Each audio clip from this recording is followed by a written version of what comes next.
ওং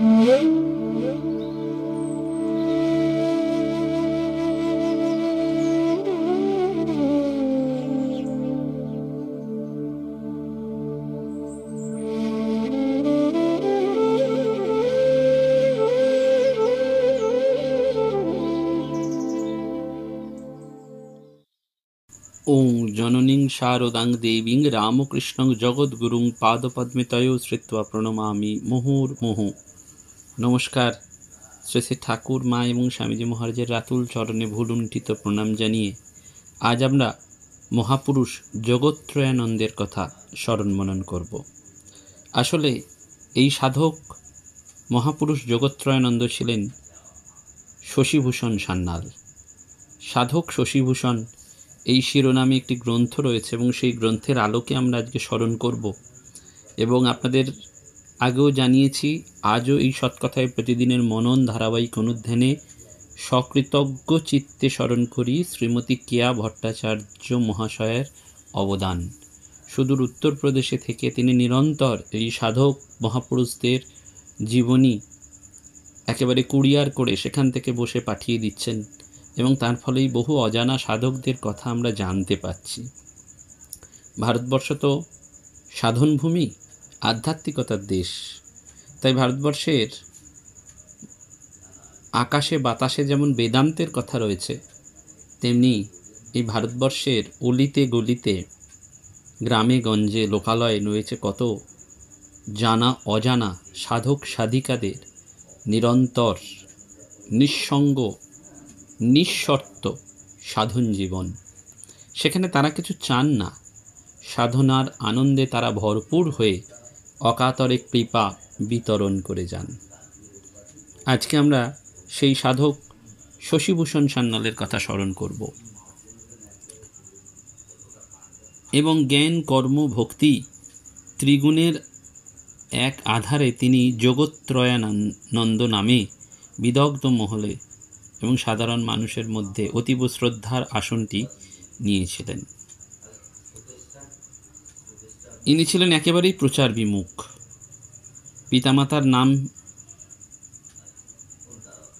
পিতামাতা নাম দিয়েছিলেন শশীভূষণ সান্যাল এবং এই মহাপুরুষের জন্ম হয় 1848 খ্রিস্টাব্দে। তার পৈতৃক নিবাস ছিল হাওড়া জেলার বালিতে।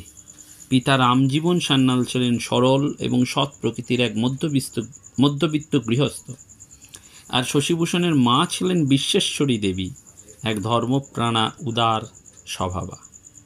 কুলদেবতা নারায়ণের পুজো সম্পন্ন না করে পিতা রামজীবন সান্যাল জল গ্রহণ করতেন না এবং শশীভূষণের জ্যাঠামশাই কালীনাথ সান্যাল ছিলেন অত্যন্ত সাত্ত্বিক ধরনের লোক।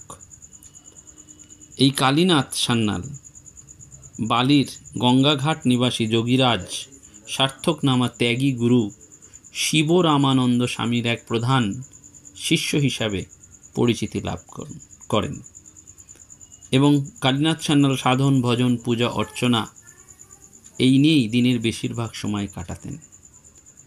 কালীনাথ সান্যাল মহাশয়ের গুরু ত্রিকালদর্শী যোগীরাজ শিবরামানন্দজি হাওড়ার উপকণ্ঠে বালিতে 1850-এর দশকে কিছুকাল অতিবাহিত করেন।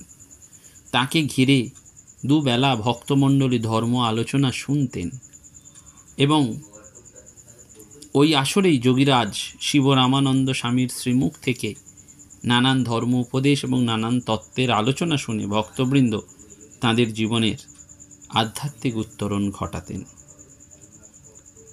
প্রারব্ধের বহু পুণ্য ফলে যারা এই মহাযোগী মহারাজ শিবরামানন্দ স্বামীর সান্নিধ্যে এসেছিলেন তাদের মধ্যে এই কালীনাথ সান্যাল ছিলেন অন্যতম। তিনি নিত্য গুরুদেবের কাছে যাতায়াত করতেন। একদিন তার অতি আদরের ভাইপো শশীভূষণকে সঙ্গে নিয়ে আসেন। গুরুর চরণে দণ্ডবত করার পর মুক্ত করে নিবেদন করেন, প্রভু আপনি শশীর প্রতি একটু কৃপা দৃষ্টি করুন। 9 বৎসর বয়সের উপনয়ন হয়, তারপর থেকে দেখা যায় এক দুরন্ত মূর্ছা রোগ। ডাক্তার কবিরাজেরা সব হার মেনেছেন। এবার আপনার চরণতলে একে রেখে দিচ্ছি, এর প্রাণ রক্ষা করুন। কিছুক্ষণ তীক্ষ্ণ দৃষ্টিতে তাকিয়ে তিনি স্পর্শ করেন তার মেরুদণ্ড এবং ধীরে ধীরে সেই বালক সংবিত হারা হয়ে ভূমিতে লুটিয়ে পড়েন। গুরুজি শিবরামানন্দ স্বামী প্রশান্ত কণ্ঠে বলেছিলেন, ওকে নিয়ে দুশ্চিন্তার কিচ্ছু নেই। ঘরের একাধারে সন্তর্পণে ওকে সরিয়ে রাখো, কিছুক্ষণ বিশ্রাম করুক। আদেশ পালিত হয়। শিবরামানন্দজি শুরু করেন তত্ত্ব আলোচনা। কেন উপনিষদের একটি শ্লোকের ব্যাখ্যা করে তিনি ভক্তদের বোঝাচ্ছিলেন। যোগীবর বললেন, এবার শশীভূষণকে নিয়ে এসো। শশীকে ত্রিকালদর্শী শিবরামানন্দ স্বামী হেসে বললেন, শশী, এবার তুমি বলো তো, এতক্ষণ এখানে বসে আমি ভক্তদের কি বোঝাচ্ছিলাম? চোখে মুখে আনন্দের ঝিলিক টেনে শান্ত ধীর কণ্ঠে যোগীবরের ব্যাখ্যা সারমর্ম সে বিবৃত করেন। ভক্ত সাধকের বিস্ময়ের সীমা নেই। তিনি কালীনাথকে বলেন, তোমার ভাইপোর রোগ চিরতরে সেরে গেছে, কোনো ভয় নেই। মূর্ছা রোগে সে আক্রান্ত হতো না, আসলে এটা ছিল তার পূর্বজন্মের সংস্কারজাত একটা ধ্যানাবেশ। বিস্মৃতির পাথরে এতকাল এটা চাপা পড়েছিল, আজ খুলে দিলাম। শশীভূষণ সেদিন থেকেই গুরু মহারাজের ডাকা নাম পণ্ডিত বলে ভূষিত হলেন। পরবর্তীকালে এই পণ্ডিত নাম আমরা অনেক সাধকদের মুখে শুনতে পাই, যারা এই শশীভূষণকে এই নামেই ডাকতেন। যোগী গুরুর ইচ্ছায় 10 বছর বয়সে শশীভূষণের দীক্ষা সম্পন্ন হয় এবং ত্রিকালদর্শী গুরুর দেওয়া পণ্ডিত নাম শশীভূষণের উত্তর জীবনে সার্থকতা লাভ করে। সর্বদর্শী গুরুর কৃপায় তিনি বেদজ্জ্বলা জ্ঞান লাভ করেন। এই জ্ঞান যার মধ্যে উদ্ভাসিত হতে দেখা যায়, প্রয়োজন মতো প্রাচীন মুনি ঋষি এসে তাকে সেই দিব্য জ্ঞান প্রদান করেন। যোগীরাজ শিবরামানন্দ স্বামী গঙ্গা তীরে দেহত্যাগের সংকল্প নিয়েছেন। শিষ্য ভক্তদের তিনি জানিয়ে দিলেন, আজ থেকে আমি গঙ্গা জল ছাড়া আর কোনো কিছু খাদ্য বা পানীয় গ্রহণ করব না। অচিরেই প্রাণের উৎক্রমণ ঘটবে, তখন এই দেহটাকে তোমরা পুণ্যতোয়া গঙ্গার গর্ভে বিসর্জন দিও।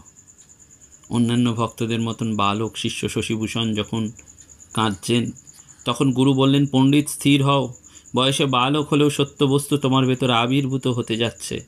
তোমার ভবিষ্যতের জন্য ভেবো না পণ্ডিত, সে ভাবনা আমার আশীর্বাদে তোমার সাধন সত্তায় তত্ত্ব স্ফুরিত হয়ে উঠবে শাস্ত্র জ্ঞান, যোগসিদ্ধি হবে করতলগত। আমি বিদেহী হয়েও তোমার সঙ্গে থাকবো চিরকাল। আমার আশীর্বাদে উত্তর জীবনে তুমি হবে আপ্তকাম। আরও একটা কথা স্মরণ রেখো, আমার সার্থক নামা শিষ্য চিৎ ঘনানন্দ রইল, তার কাছ থেকে শাস্ত্র এবং সাধন সম্পর্কে সব কিছু সাহায্য তুমি পাবে। যোগী গুরু শিবরামানন্দ বললেন, শশী শান্ত হও, আমি ধ্যানাসনে বসে দেহত্যাগ করব আগামীকাল, এর কোনো নড়চড় হওয়ার উপায় নেই।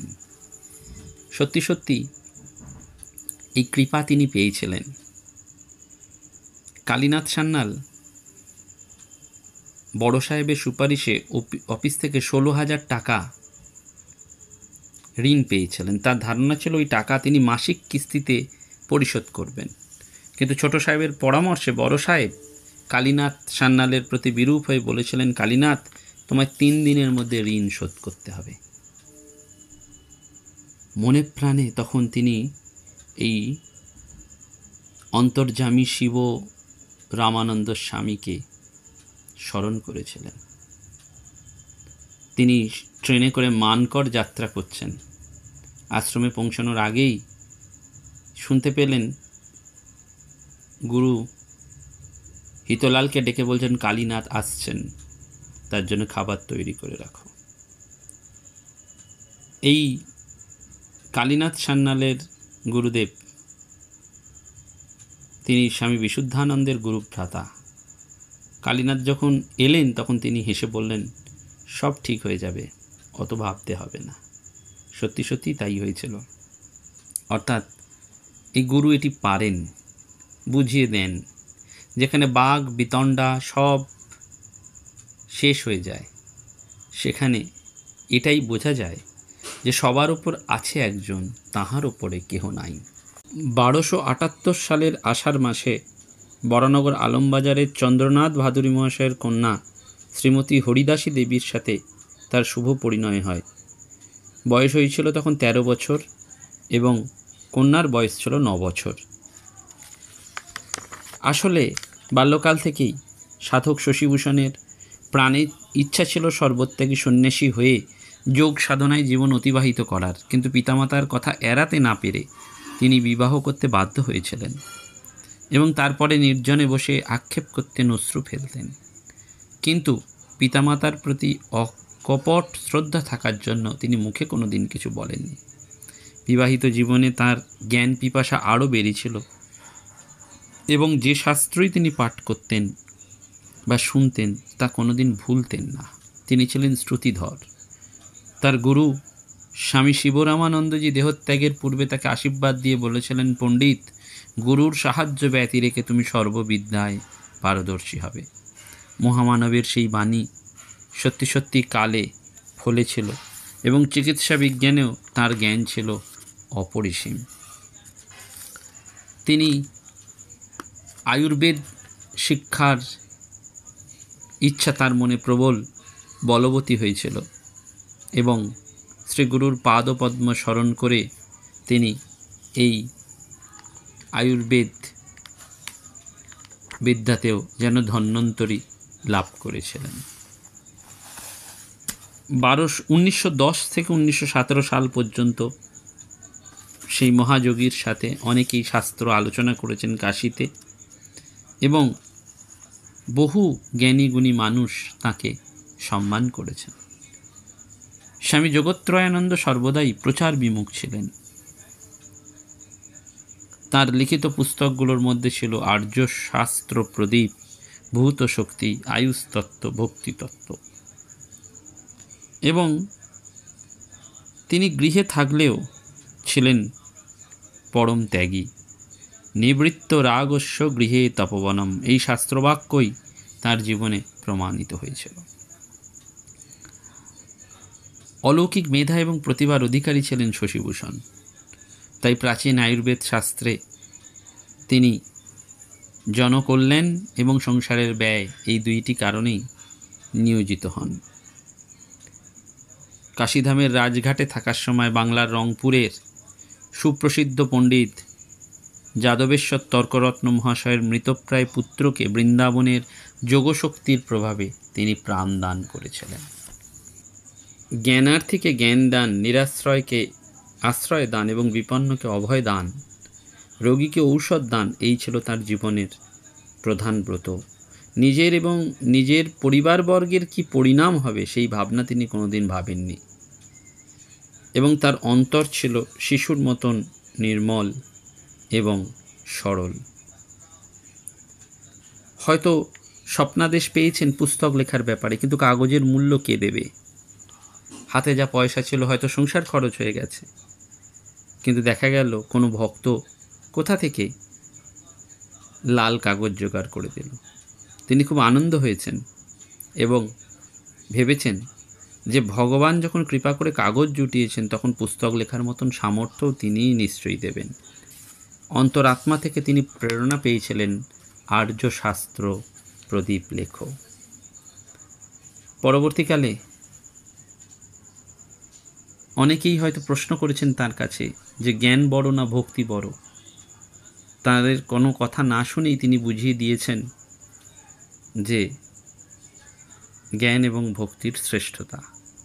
যতক্ষণ মনে ভেদ বুদ্ধি থাকে জীবাত্মা পরমাত্মার অংশ, ততক্ষণ ভক্তিই প্রধান।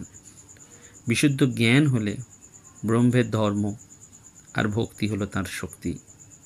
যতক্ষণ লীলা ততক্ষণ ভক্তি প্রধান, আর লীলার অবসানে জ্ঞানই প্রধান। জীবনের শেষেও তিনি শুয়ে আছেন, হয়তো কেউ এসে তাকে কিছু জিজ্ঞেস করেছেন শরীর তার কেমন আছে, তিনি সঙ্গে সঙ্গে বলেছেন নতুন একটি বই যদি দিতে পারো। অর্থাৎ এই বই পড়ার প্রতি তার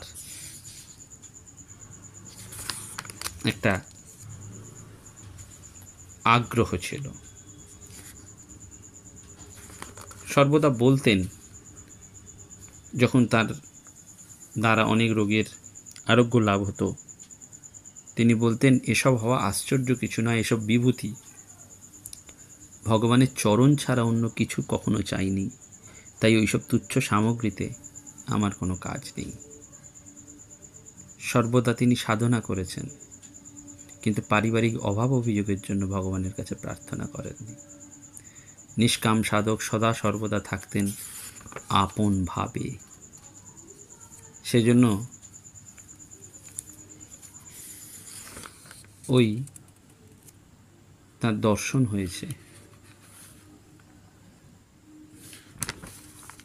এবং তিনি বারবার বলতেন চৈতন্য রূপে বিশুদ্ধ আলোই হচ্ছে জীবের একমাত্র কাম্য। 1927 সালের 12ই অক্টোবর বুধবার তিনি ভগবত চিন্তায় সমাধিস্থ হয়েছেন এবং ভক্তদের একদিন বলেছিলেন, দেহত্যাগ করলে যেখানে শ্রীগুরু বাবাকে গঙ্গা গর্ভে জল সমাধি দেওয়া হয়েছে সেখানে আমার এই অসার দেহটাকে বিসর্জন দিও।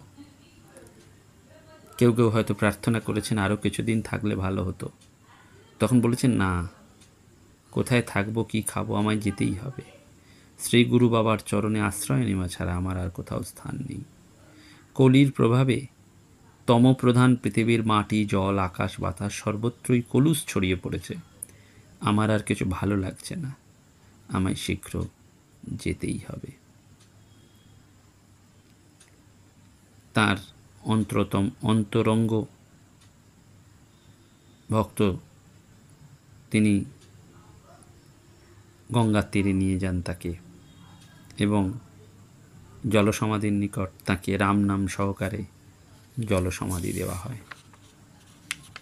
বলা হয়, অস্তমিত হলো শশী নিশা অবসানে, ফুটিল কমল কলি যোগ আরাধনে, চিদানন্দ সাগরে হংসী মরালে বেরিয়া, করে কেলি হংস শনে আনন্দে মাতিয়া, পঞ্চভূত মিলালো ভূতে পুত গঙ্গা নীরে, শ্রীগুরু পদে শশী কিরণ বিতরে, রবে চির এই স্মৃতি স্নিগ্ধ কিরণে, না হবে কভু ম্লান কাল প্রহসনে।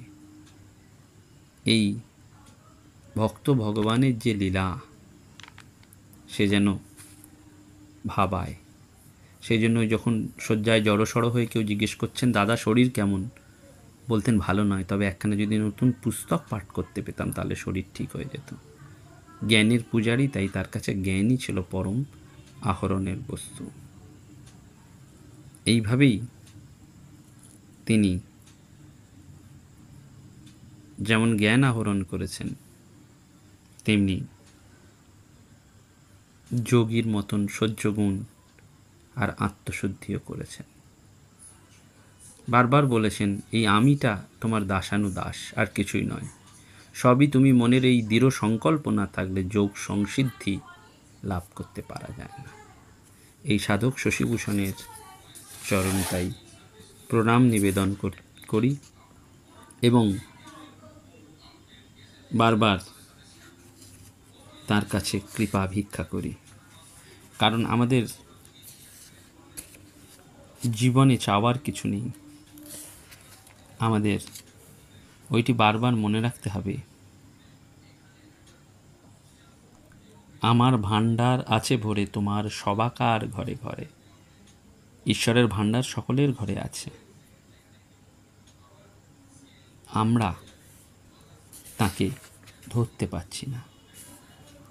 আমাদের ওই রামকৃষ্ণ জপজি যেমন আছে না, নাম করতে হবে, তেমনি সাধকদের জীবন আমাদেরকে বারবার মনে রাখতে হবে যে এই সাধকদের জীবনের মধ্যে দিয়ে অধ্যাত্ম চেতনা, বিশ্ব প্রকৃতির সাথে যে একটা আনন্দ চেতনার অভিব্যক্তি রয়েছে সেটাকে আমাদের অনুভব করতে হবে। সেই জন্য এই মহাপুরুষদের জীবন আমাদের একান্ত কাম্য। নমস্কার, ধন্যবাদ। প্রাণারাম প্রাণারাম প্রাণা